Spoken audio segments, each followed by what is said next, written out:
गेल्या 2-3 दिवसापासून पाऊस जरा कमी झालाय, पण पावसानंतरचं हे कोवळं ऊन, निळशुभ्र आकाश, त्यात पांढरे ढगांचे गोळे, जो कोणी माझ्यासारखा निसर्गवेडा असेल ना, त्याला या वातावरणाखेरीज दुसरी कोणतीच गोष्ट वाटणार नाही.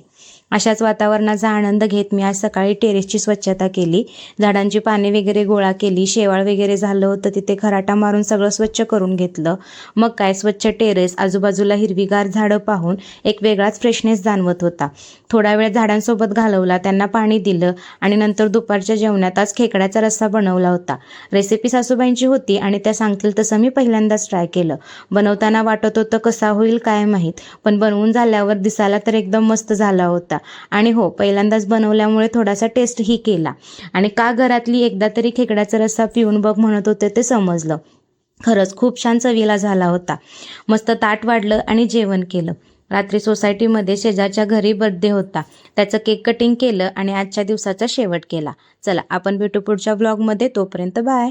आणि हो, ही खेकड्याची सासूबाईंची रेसिपी मी नक्की पुढच्या ब्लॉगमध्ये शेअर करेन. त्यासाठी पेजला फॉलो करायला विसरू नका.